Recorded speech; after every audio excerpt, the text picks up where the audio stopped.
that this is not an old people disease. This is not a disease of elderly people. We should all be concerned about it, and the time to be concerned about it is now. All right, there's good news and there's bad news. So let's start with the bad news, and as we progress through the talk, we'll end with the good news. And for those of you, some of you I know have seen this talk before, and I've been giving this talk almost verbatim for about 2 years now. And that's good and bad, right? It's good because I don't have to make any new slides. It's bad that I can give the same talk verbatim 2 years in a row because there have been 0 new breakthroughs for this illness, 0 new effective drugs, 0 groundbreaking research done. I'm not saying research isn't going on, I'm saying it hasn't amounted to anything to improve this illness. So it's really sad that I can give the same talk. I won't read all of these, but right now, Alzheimer's disease is the 6th leading cause of death in the U.S. By 2050, this is projected to cost the country $1.1 trillion, trillion with a T. I used to live in D.C., you know what they say, a few billion here, a few billion there, pretty soon you're talking about real money. What we want to look at is this last part. In over a 15-year course, deaths from heart disease and many other causes have decreased. Well, deaths from Alzheimer's have increased this whopping amount. Now, it's only natural that when we're talking about an illness that does preferentially strike older people, that we are going to see an increase in incidence, right? We have the baby boomers, we have a graying population, we have a larger number of people getting older. But something to keep in mind is that we are no longer talking about only elderly people. Aren't we now talking about people in their 50s and 60s becoming afflicted with this, right? Early onset dementia, stuff like people younger and younger. So something else is going on here besides the older age of the population. I'm going to make the case to you today that Alzheimer's disease is a metabolic disease. And when I say metabolic, I mean it has to do with the way the brain uses energy. That's what metabolic means, right? Energy. And your brain is an energy hog. Depending on the source you cite, your brain accounts for only about 2% of your body weight, but it uses as much as 20 to 25% of all the energy in your body, all the glucose, all the fuel. And so when the brain's energy supply is inefficient to meet its metabolic needs, the neurons that work hardest, especially those concerned with memory and cognition, are among the first to exhibit functional incapacity, such as memory impairment and impairment of cognitive performance. I know I committed the cardinal sin of PowerPoint. I have words on slides. Jeff Berger told me not to do that, and too bad. Neurons are largely intolerant of inadequate energy supply, and the high energy demand of the brain predisposes it to a variety of diseases if energy supplies are disrupted. Although neurodegenerative diseases are not classically thought to be caused by disturbed metabolism, bioenergetic defects are emerging as important pathophysiological mechanisms in several disorders. One of the earliest signs of Alzheimer's is a reduction in cerebral glucose metabolism. File that away, we're going to come back to it big time, but just a little gee-whiz info is that this same reduced neuronal energy supply and neuronal energy use has also been identified in Parkinson's disease, in ALS, and in multiple sclerosis and in traumatic brain injury. There was a lady who asked a question earlier about TBI. If you're here, stay here, there you are, because there are so many overlaps between the metabolic problems of Alzheimer's and traumatic brain injury. So, if we're going to understand what the problem is in the Alzheimer's brain, we got to do a little, digging in the anatomy and physiology. This is a basic structure of a neuron, which is the cells primarily responsible for your cognitive function. And the way these cells communicate with each other is that, so you've got this cell body part here, this big part with these dendrites. You've got this long skinny thing called an axon that ends in these axon terminals. And it's surrounded by this thing called the myelin sheath. You've probably heard of that. Something again to file away is that myelin is primarily built out of cholesterol and fat. We need a lot of vitamin B12 to make myelin. We need choline, we need iodine, but we need a lot of B12. And so the way these cells communicate with each other is as a neural impulse, a chemical message, is sent down the axon of one, out these axon terminals, and it's received at the dendrites of another. So it kind of looks like this, right? And the space between these pieces don't actually touch. There's a little space between, but that space is called a synapse. So you've probably heard some of this at least, right? In Alzheimer's disease, because these cells are not getting enough energy, I know this doesn't look like much. This is a very complicated shape for a cell to have.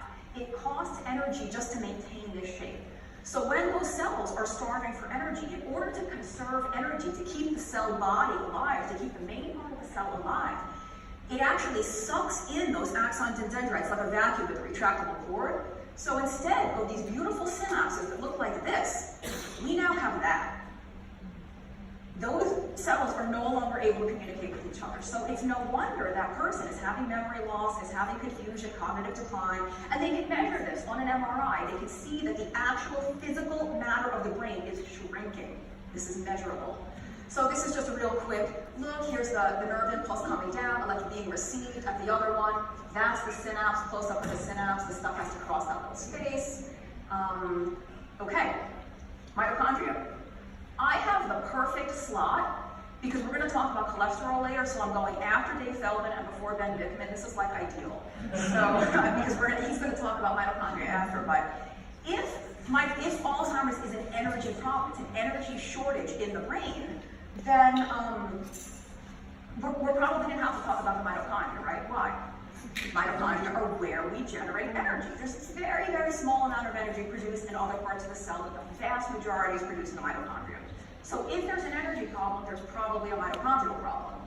And indeed, if the amount of free radical species produced overwhelms the neuronal capacity to neutralize them, oxidative stress occurs, followed by mitochondrial dysfunction and neuronal damage.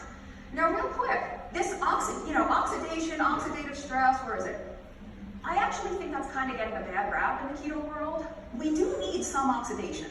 Oxidation happens when you burn fats, it happens when you burn ketones, but it happens much, much more when you burn glucose. When you send lots of glucose through your mitochondria, through the electron transport chain, it generates a lot more free radicals than when you send fats and ketones through your mitochondria.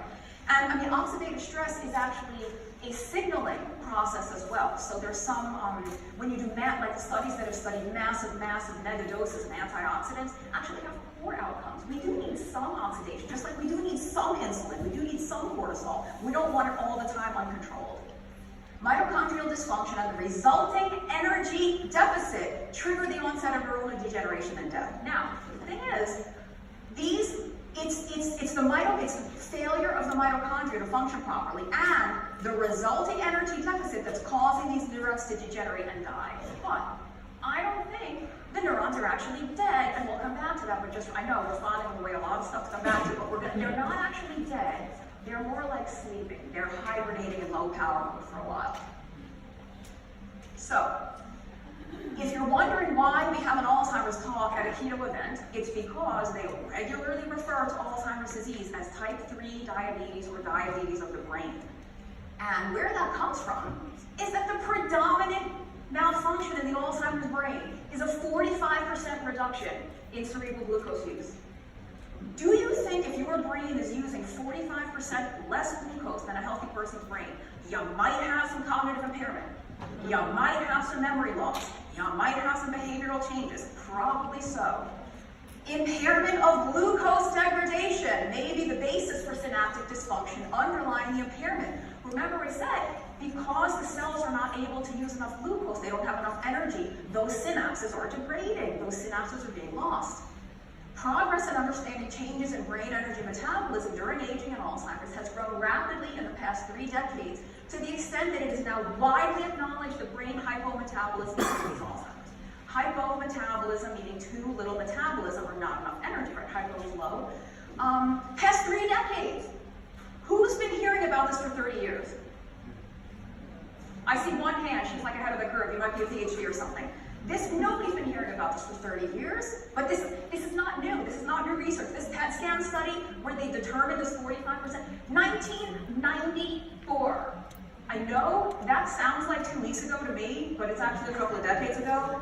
A prominent and well-characterized feature of Alzheimer's is progressive, region-specific declines in the cerebral metabolism of glucose. So let's explain this in plain English. It's a progressive disease, right? Nobody wakes up all of a sudden one day with severe dementia. Nobody wakes up all of a sudden with Alzheimer's overnight. And it's something that develops over time, right? It starts in a mild form. The precursor is even called mild cognitive impairment. But it's region-specific, right? At first, at least, in this illness, the whole brain isn't affected. It's only part of the brain, and we know this. Because you might have some memory loss, you might have some things that you notice, but you can can still bathe yourself, you can feed yourself, you can care for yourself. It's only in the very late stages of this illness where the whole brain is affected to the point that you almost revert to like a childlike state. You can't even take care of your basic daily living needs. Reductions in cerebral glucose metabolic rate are associated with increased Alzheimer's risk and can be observed years before dementia onset. Remember when you were in junior high and your teacher used to stamp your butt because it was like the one thing you really had to remember for the test? That's this. This might be one of the most important things in this whole talk. So, because remember I said this is not an old people disease, and I'm glad to see people of all ages here. This decline in the brain's glucose use is measurable in people as young as their 30s and 40s. The thing is, they do it by PET scan. The thing is, when people are that young, they're still healthy enough and robust enough that the brain is able to compensate. So even though they already have reduced brain glucose use, you don't notice. They have no signs and symptoms of Alzheimer's. It's only when this process has gone on for so long and it becomes so severe that you start showing signs and symptoms. But by the time that happens, this disease process has already been in place for years, sometimes decades. And I think that's why this can be so hard to turn around, because by the time you even know you have a problem, the problem's already really, really severe. So this is something to keep in mind. Now, type 3 diabetes is such an awesome phrase because right away it tells you there's something going on with glucose or blood sugar. We might not know what, but something, right? Type 3 diabetes. But there's a problem with that phrase because we only diagnose type 2 diabetes looking at blood sugar, right? Your A1C, your fasting glucose, or your response to the glucose tolerance test. There's nothing about insulin, glucose alone. And there's so many medical issues that are driven by chronically high insulin, even when your blood sugar is normal. And Dr. Nally mentioned Dr. Joseph Kraft. Some of you guys are probably familiar. Ivor Cummins is going to speak tomorrow. Ivor is the one that sort of brought Dr. Kraft's work back to the forefront. Dr. Kraft did all those glucose tolerance tests with insulin. Instead of just testing glucose, he tested insulin, and instead of it being a 2-hour test, it was a 5-hour test.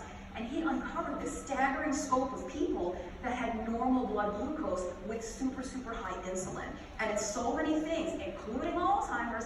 It's the insulin that's driving the pathology, even if the blood sugar is normal.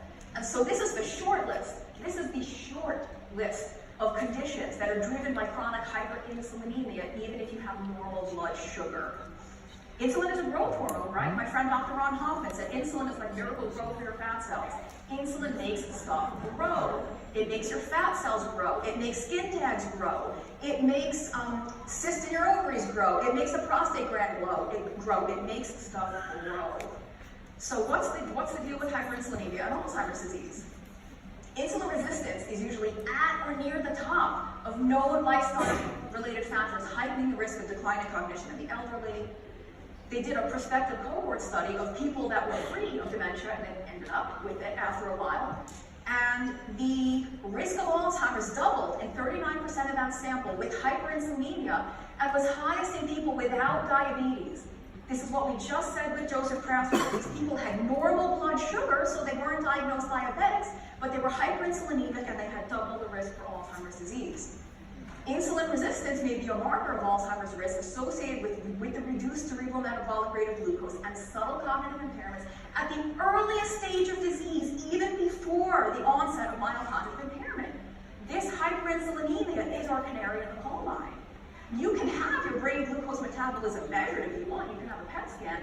You know how in cancer, they give you a PET scan with that radio-labeled glucose so they see where the tumors light up on the scan? That's why they do the PET scan for cancer. They do it for Alzheimer's for the opposite reason. In cancer, they want to see which tissues and tumors are sucking up the glucose. In Alzheimer's, they want to measure how much the brain is not sucking up glucose.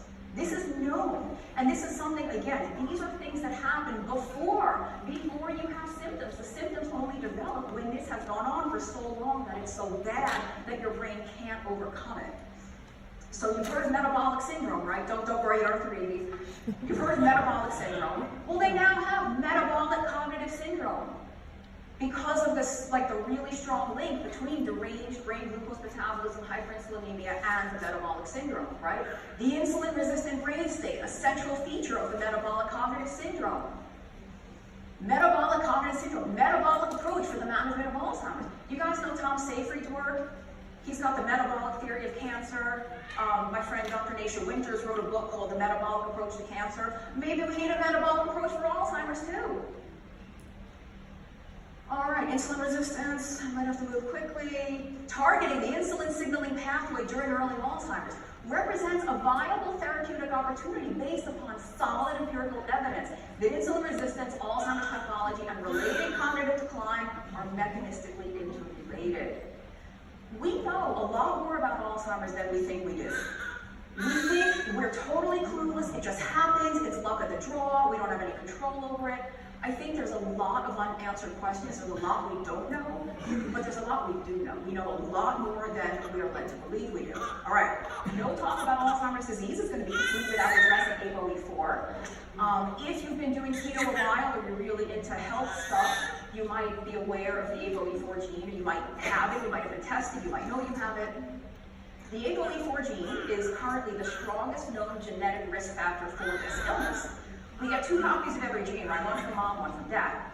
So people with 1 copy of E4, what we call heterozygous, are at increased risk for Alzheimer's. People with 2 copies, what we call homozygous, are at super increased risk. They have something on the order of a 50 to 90% chance of developing this disease. That is terrifying. But if you have an E4 gene in here, or if you have 2, don't worry. I hope to allay your fears somewhat. If you have a 50% chance of developing it, what does that mean? Yes, you have a 50% chance of not getting it. So what is it that triggers that increased susceptibility? The one thing to really understand is that you can absolutely have Alzheimer's disease and not have E4, not have 2, not even have 1 copy. Millions upon millions of people who have Alzheimer's do not carry even 1 E4 gene. And there are lots of people who are homozygous, 2 copies of E4, that don't develop Alzheimer's. So E4 by itself does not cause Alzheimer's, period, end of story. It just doesn't cause it. You can have the disease without the gene, and you can have the gene without the disease. So what is the issue there? It should be noted that E4 is not an inherently damaging allele. It's only deleterious in combination with a high-carb diet, which is deleterious on its own. Something that fascinates me about the E4 gene is it is hypothesized that this is a hunter-gatherer type gene. This is the oldest form versus the E3 and E2 in the human family. It was really forged in our prehistoric times, not only with the paleo diet, but certainly before the modern diet. ApoE4 is selected against in human populations with a longer history of grain-based agriculture. This gene is not suited for a high carbohydrate intake. And I mean, the seed oils might be another issue, the omega-6, there might be a lot of other dietary and lifestyle issues, but certainly the carbohydrate intake is one of them, and probably the most impactful one. This is a hunter-gatherer gene that is not suited for a high-carb intake. The ApoE epsilon 4 allele may not, it's the same quote, may not be damaging only in combination with a high-carb diet, which is damaging by itself and likely to be a major contributor to the high risk of coronary artery disease and Alzheimer's in populations with or without ApoE4. Remember, you can have E4 and not get the disease, and you can get the disease even if you are without the ApoE4 allele. So if you have E4, if you're eating a ketogenic diet, you're already doing my #1 recommendation that I would have for you. There might be more, but that would be my #1. I might not have time, but I'm going to run through this real quick because I don't know if David Chabon are in here, but if not, if you like David Chabon's work, you're going to love this. LDL, what does LDL deliver? LDL particle, nutrients, fatty acids, fat-soluble vitamins, right? So they got to get across the blood-brain barrier at some point. So this normal ApoE particles get across no problem. Then we have these little ones with the dot, glycated LDL particles have a, if the ApoE label is damaged by glycation, it will remain in the bloodstream until it's gapped. Or if it remains in your bloodstream, you're going to have higher cholesterol, and your brain is going to be deprived of all these critical things the LDL is trying to deliver, right? So, ApoE, the ApoE particle itself is highly susceptible to glycation, and excess glycated ApoE is in the cerebrospinal fluid of Alzheimer's patients. ApoE4 has a greater tendency to become glycated than the other forms of ApoE. So this ApoE4 is going to have the biggest problems in a high sugar, hyperglycemic environment getting glycated. If it's glycated, it's not going to cross the blood-brain barrier. So that was my cholesterol nerd slide. Okay, this is a smart audience. What kind of fish is this? Red herring. Yes, I love it. Okay, it's a red herring. So are amyloid plaques. No, I'm not. They're not a total red herring. We're going to walk through the thought process here, but amyloid plaques are not what we've been led to believe they are. There's a lot of controversy over this stuff. So this is, there's one school of thought, like it's called the amyloid hypothesis, that these amyloid proteins, these misfolded proteins are building up and causing Alzheimer's disease. That's one theory. This is just, schematic of what it looks like. There's all this debris and just protein stuff getting twisted up outside the cells. And so if that's occurring, it makes sense that this might be causing Alzheimer's, right? If we need to have those synapses and they need to be free and clear, if this amyloid is building up and accumulating and getting in the way of the synapse and gunking up the works, well, no wonder those cells aren't communicating. But there's a lot of problems with that theory. So low regional cerebral metabolic rate of glucose is a very early event in the disease process, well before, like I already said, well before clinical signs of dementia are evident, well before cell loss or plaque deposition is predicted to have occurred. The deposition, the buildup of the amyloid plaque is a late player to this game. The very first domino to fall is reduced cerebral glucose metabolic rate. This is the first step. I wouldn't even say it's very early. I'd say it's the earliest. In the disease process, the plaque comes later. And in fact, just like the ApoE4, you can have a lot of amyloid plaque and not have Alzheimer's, and you can have Alzheimer's and not have a lot of amyloid plaque. They've done autopsies of people with Alzheimer's disease, and they're like stunned at the lack of plaque. And then they do brain autopsies on somebody who died from some other cause, no signs or symptoms of Alzheimer's, and their brain is loaded with plaque. So this plaque, just like ApoE4, the plaque is not causing Alzheimer's because you can have the disease without the plaque, and you can have the plaque without the disease. So let's see what else is going on. Well, let's go back. They have had numerous drugs to go after this plaque, right? Every single one of them has been a failure. If I were to make more slides to update this talk, all I would do is list every single drug that has failed, the anti-amyloid drugs, and there's one pharmaceutical company, I don't remember which one, and I wouldn't name them anyway. They're waving the white flag. They give up.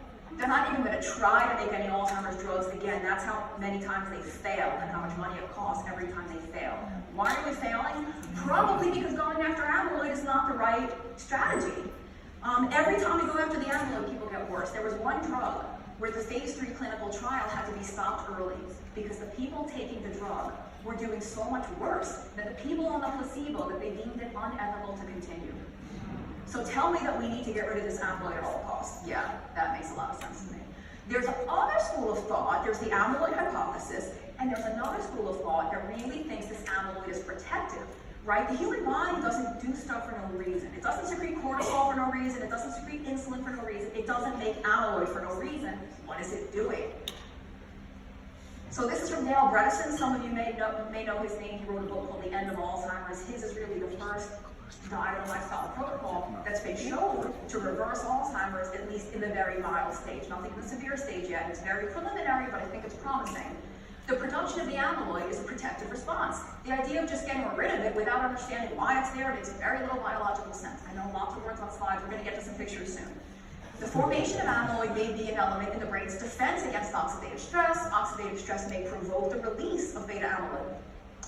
Oxidative stress is among the best inducers of amyloid precursor protein. That's the precursor to the beta amyloid. The enzymatic release of the beta amyloid from the precursor protein under conditions of neuronal stress is thought to be aimed at reducing oxidative stress, preventing cell death, and promoting neurite outgrowth and regeneration. This amyloid stuff is a protective, reparative, regenerative thing. That's what it's there to signal. Of course we see a lot of it building up in a brain that is dying. So my TBI lady, we see a lot of amyloid buildup in TBI, probably for the same reason. The brain is secreting this as a help signal. I'm trying to repair, I'm trying to get better help. And the amyloid is part of that signal. So just to nerd out a little bit, because I know you guys are like really advanced and want this. I've been saying all along that the problem in the brain in Alzheimer's is reduced glucose metabolism, right? We're not able to metabolize glucose. One of the party tricks that beta amyloid does is it inhibits brain glucose metabolism. What? Okay, so if that's the case, if amyloid is inhibiting brain glucose use, well, oh my gosh, of course, another slam dunk against amyloid, right? If the problem is reduced brain glucose and amyloid is getting in the way of this, again, the question is always why? Why is the body doing this? Why is the brain doing this? So there's an enzyme.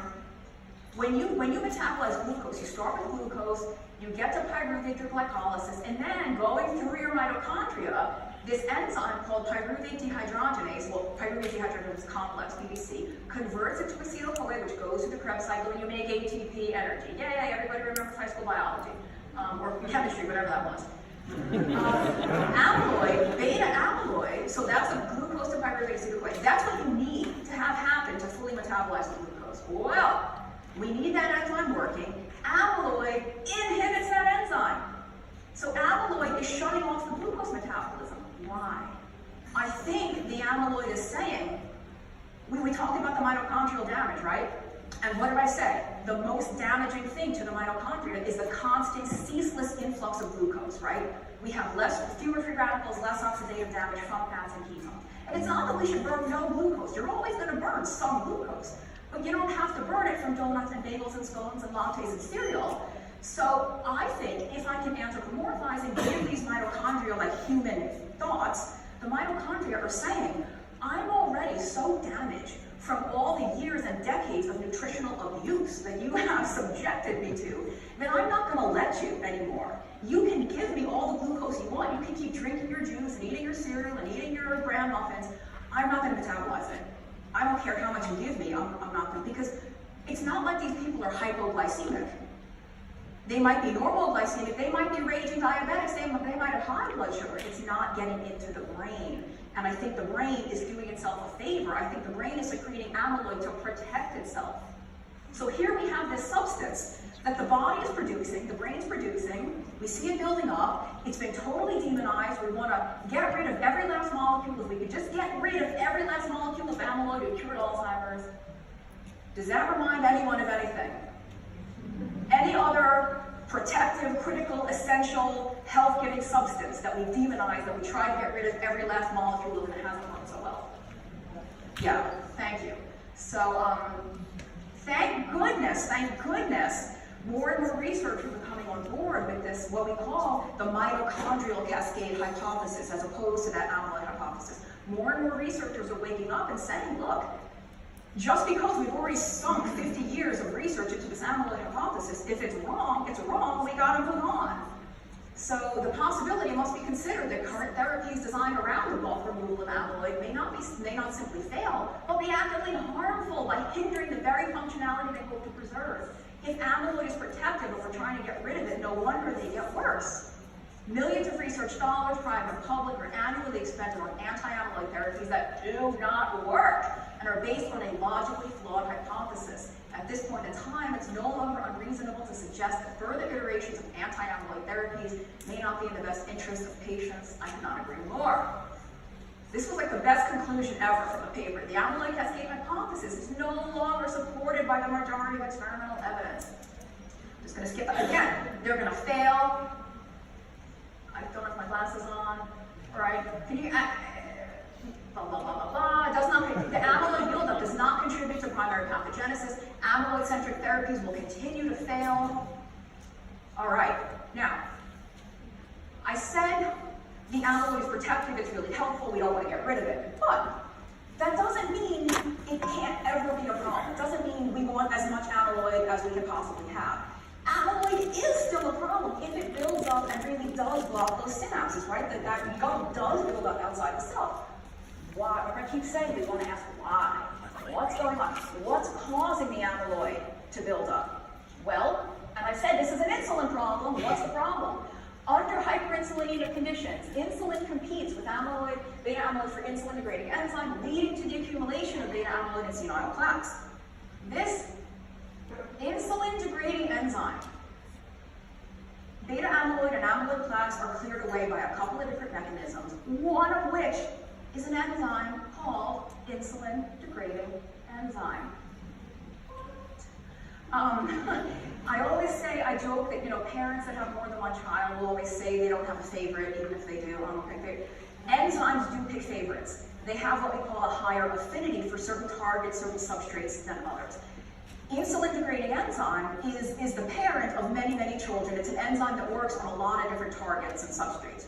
One of them is insulin. Obviously, it degrades insulin. When you have a hormone in the body, it can't just stay there forever. Something has to come along and get rid of it. IDE is what gets rid of insulin.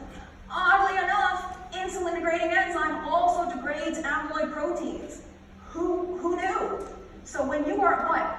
Insulin is the favorite child.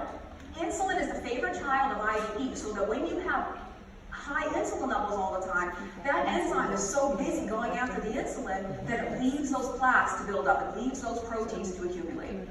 Holy moly. Insulin-degrading enzyme, a major amyloid-degrading enzyme, might be competitively inhibited by insulin, resulting in decreased degradation. It's been shown that elevated insulin in type 2 diabetes, and I would argue, whether you're diabetic or not, if you have high insulin, it induces amyloid accumulation because insulin is competing with the amyloid for IDA, and insulin always wins. All right, running out of time. As much as I've talked about glucose and insulin and metabolic syndrome, metabolic cognitive syndrome, that's not the only thing that feeds into cognitive decline, cognitive impairment. So especially, I know I said it's not a disease of elderly people, but it still strikes in at least middle age and older. So what are some other obstacles, some other problems that might be influencing this process? Probably making it worse in conjunction with chronic hyperinsulinemia. Prescription antacids. These are not benign drugs. Your stomach is acidic for a reason, right? Again, the body doesn't produce stuff willy-nilly just for fun. It produces stomach acid for a reason. Not the least of which is to digest protein and liberate the nutrients that are in it. Remember I said we'd come back to the B12 and the myelin sheath. A B12 deficiency alone can factor into cognitive impairment. Now when you combine a B12 deficiency with hyperinsulinemia, now you're really in trouble. But the B12 deficiency alone, iodine deficiency can cause this. Dr. Nally talked about hypothyroidism. Long-term untreated hypothyroidism can cause cognitive decline. It won't happen right away, but over the long term. So these are not benign drugs. If the healthy cognition doesn't happen in a vacuum, you need B12, iron, zinc, vitamin A, B vitamins. We need stuff to make the brain talk to itself correctly. And taking PPIs, taking other antacid drugs, inhibits the stomach's ability to liberate those nutrients so that the rest of the body can get it. And they've done some observational studies. These do not prove cause and effect, but there are associations between long-term antacid use and increased risk for dementia. And like I said, it's not proving cause and effect, but logically you can see why that makes sense. If you haven't been absorbing B12 or iron or magnesium or zinc, you might have cognitive impairment. I said I was so glad Dave went first. Statin drugs. Adverse information about the potential for generally non-serious and reversible cognitive side effects, memory loss, confusion. This is from the FDA's website, by the way, directly word for word from the FDA. Increased blood sugar, and you know why? I have a blog post about this. Statins absolutely increase risk for type 2 diabetes. Maybe not in everybody, and maybe not all classes of statins, but some of them do. And if there's a reason why, that's a whole separate talk. No, not that. Okay. The FDA continues to believe that the cardiovascular benefits of statins outweigh these small increased risks. And I always make the joke, except it's not funny at all, but I hope you laugh. You know what this means? The cardiovascular benefits of statins outweigh the small increased risks of memory loss and confusion. Congratulations, Mr. Smith. You've got the lowest cholesterol in the dementia ward. I mean, that is what we are talking about. That is what we're talking about. So this is what they tell the patients. Memory loss, confusion, they're not serious. They go away once you stop taking the statin, no big deal. This is what they give the health professionals, again, directly from the FDA here. Reports of cognitive impairment, memory loss, forgetfulness, amnesia associated with statin use. The reported symptoms are not serious and they're reversible upon statin continued. Okay, there's two problems here. Don't tell me it's not serious. When it's me or my loved one literally losing their mind, please do not insult my intelligence to tell me it's not serious. Number two, that's great that these are reversible upon on statin discontinuation, how many doctors telling you to stop taking your statin? You said, Dr. Berry. And maybe not always, I don't want to get them in trouble. How many times do the doctor, instead they say, oh, you're losing your blood, you know, Mrs. Jones, you're just getting older, it's probably not the statin. You know, do you want to have a, do you want to have a heart attack, or do you want, what's the concern here? We don't want you to die of a heart attack tomorrow, so you better not stop the statin. And I'm not a doctor, I'm not telling anyone to stop it, I just want people to be aware that increased risk for cognitive decline is a major, major side effect of statins, and we know exactly why. Your brain is loaded with cholesterol. Like I said, that myelin sheath is built out of cholesterol and fat mostly. Your brain has about 25% of all the cholesterol in your entire body is in your brain. And there's a lot of different, there's a controversy over whether cholesterol itself crosses the blood-brain barrier. Even if it doesn't, statins do. Some classes of statins do cross the blood-brain barrier and would impair your brain's own internal cholesterol synthesis. Okay, again, I gotta move, we're out of time.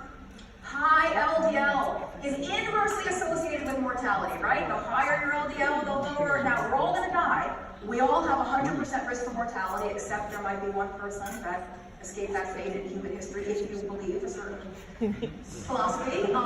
But no, we're all gonna die. So it's not that we have, everyone's risk for mortality is 100. It just means that your risk of dying of anything but a nice, happy old age at any point in time is lower if your LDL is higher. Non-demented elderly with levels of total cholesterol and LDL in the lowest quartile were twice as likely to die.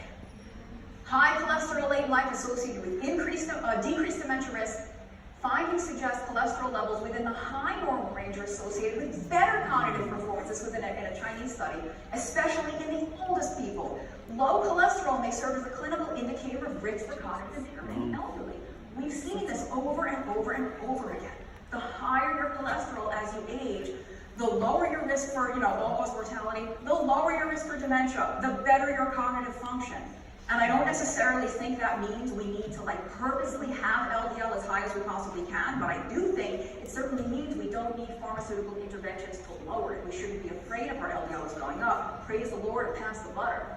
All right, what are we going to do about it? If I didn't think there was something we could do about it, I wouldn't be here. Hopefully I wouldn't have written my book if I didn't think that if I was talking the talk, I think there's something we can do about this. Alzheimer's may be similar to obesity, coronary artery disease, and type 2 diabetes in being a consequence of the conflict between our Paleolithic genetic constitution and our current Neolithic diet. So the human brain is like a hybrid car, right? We can run on different types of fuel. And I've been saying all along that this is a glucose metabolism problem, right? The brain has become unable to properly metabolize glucose, so these neurons are sort of starving and withering and shrinking. Wouldn't it be so awesome if there was some alternative fuel? Like if there was something else we could give the brain besides glucose? You're curious, so bad, but you're curious, yes. Oddly enough, I think there is an alternative fuel that we can give the brain. They're called ketones. Maybe you've heard of them. The next quote is from a researcher named Sam Henderson, who's one of my favorites in the Alzheimer's community. It is one of my all-time favorite quotes. Throughout much of human evolution, ketosis likely served as a valuable survival mechanism to fuel brain metabolism during times of food scarcity, and I would argue during times of carbohydrate scarcity, during times of carbohydrate unavailability. Hence, in some ways, the modern diet can be considered keto deficient. That is one of my favorite phrases. Yeah. Now, before I move on to my all-time favorite, that's my second, my all-time favorite is coming next. Remember I said about this ApoE4. ApoE4 doesn't cause Alzheimer's. It's a hunter-gatherer gene that is a terrible mismatch for the way we eat and live in the 20th and 21st century. So you've heard that phrase, genetics loads the gun, diet and lifestyle pull the trigger. I cannot think of a better, more powerful example of that than the ApoE4 gene loading the gun and the high carb, high seed oil, high stress, low sleep environment and diet pulling that trigger for Alzheimer's disease. Here we go, hang on to your hats. 2 points are clear. Alzheimer's is at least in part exacerbated by, if not actually caused, by chronic progressive brain fuel starvation due specifically to brain glucose deficit, and attempting to treat the cognitive deficit early in Alzheimer's using ketogenic interventions is safe, ethical, and scientifically well-founded.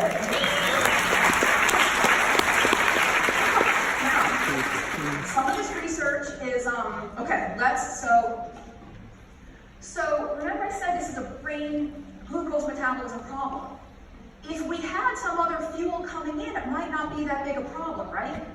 If there was something else. But we don't have, most people are hyperinsulinemic, they're hyperglycemic, they're eating a lot of carbs. There is nothing else because they're not producing ketones. And remember I said, the amyloid is shutting off the glucose spigot to protect the brain that's already so damaged. I don't want any more glucose. If we had ketones coming in, that would be fine, but we don't have ketones coming in. This quote from this paper, beta amyloid compromises glucose utilization, but without providing those ketones as an alternative fuel, what is meant to be a survival program, what is meant as a protective mechanism, is perverted into a death program. Now, really pressed for time, we're going to have to skip some slides, unfortunately. But feel free to email me, I'll give you the whole presentation, or it's on YouTube somewhere else where I had more time or something. I'm not even going to read these, I'll just talk, you can take a picture of that. I get asked the question a lot, do I need to be on a ketogenic diet to prevent Alzheimer's? I'm 50, I'm 60, I'm 70, I've been eating the standard American garbage my whole life, is it too late? Do I have 1 foot at the Alzheimer's grave already? I don't think so. I don't think it's ever too late, that's number one. I don't think it's ever too late. Oh, now I'm talking into the mic. I hope you could have still heard me the whole time. Hello. I don't think it's too late, and I don't think a ketogenic diet is required to prevent Alzheimer's, and potentially prevent, right? I don't know that we know if we can prevent it. I think we can. I want to believe we can. We don't know for sure. But in order to potentially prevent this, I don't think you need a super strict keto diet. What you do have to do is eat and live in a way that keeps your blood sugar and insulin within a normal healthy range. The amount of carbohydrate and anything else that any of us can consume and still achieve that is different. Some people have to be at 50 or 30 grams a day or less. Some people can eat 200 grams of carbs a day and be fine. If we look even historically around the world, we have billions of people around the world that age gracefully with all their cognitive faculties intact, and they're not on ketogenic diets, right? They're eating beans, they're eating rice, they're eating fruit. So I do think, though, if you're already along the disease process, if you're showing signs and symptoms, or you already have a diagnosis, that is not the time to mess around. You want to hit keto and hit it hard, hit some other things. The intervention required to reverse a disease is not necessarily the same one required to prevent it from happening in the first place. And I use the analogy of having an insect infestation in your home. You got all these bugs, you call the exterminator, he comes, sets off this bug bomb, problem solved. That doesn't mean you had to have that toxic bug bomb in your house to prevent the infestation, right? You could have kept food in sealed containers, kept the windows shut, taken these lower level measures to prevent the problem. Once you have the problem, drastic times call for more drastic measures. It would be dumb for me to say that parsnips cause Alzheimer's disease or lentils cause Alzheimer's disease. I mean, come on. Like, I know maybe we've gone almost a little too far in demonizing carbs in the keto world. It's not carbohydrate per se. It's a whole mix of things. Like, obviously, carbohydrate is a huge deal, but by itself, I don't think strawberries are the cause of Alzheimer's disease. So what I do think is required for potential prevention is a nutrient-dense, low carb, low insulin stimulating diet. Some people are going to need some keto, some won't. Kind of running out of time if you just want to take a picture of that, because beyond diet, diet can do a lot, but like I said, the B12 deficiency alone can cause this issue. A lot of these extras I have are just known for being good for blood sugar. Alpha-lipoic acid, berberine, chromium is good for blood sugar. Obviously, omega-3s for the brain. Some of this stuff is a little more esoteric for the huperzine and PQQ. MC2 coconut oil for obvious reasons, but make your own ketones, and then if you need more, take more, but do your best to make your own inside your own body. Don't have time for these? I want to leave you with the message that I really, truly think there's hope. I think there's hope. I don't know why this type 3 diabetes, brain insulin resistance message isn't getting to the people who need it most, who are the loved ones and caregivers. I have no family history of this disease. Why did I have to stumble upon this by accident? I found this in Good Calories, Bad Calories, Gary Taubes' book. He has a book, there's a chapter called something like Cancer, Dementia, and Aging. And it's the first place I ever heard of the slightest hint of a connection between glucose, insulin, and Alzheimer's. Why does a nutritionist have to talk about this? Why isn't a neurologist talking about this? Why isn't the Alzheimer's, what do you hear from the Alzheimer's Association? Do crossword puzzles. You have have a Sudoku deficiency. Come on, you let your brain get lazy, you know. Like, seriously, that's the best they have to offer us. Do the brain training puzzles. Are you joking me? Why are you not ever even mentioning 1 second of depressed brain glucose metabolism? So there's hope. I think we can do something about this. And I do have books here for sale. I can sign them. If you have questions, there's my website. Feel free to email me. And thank you for listening.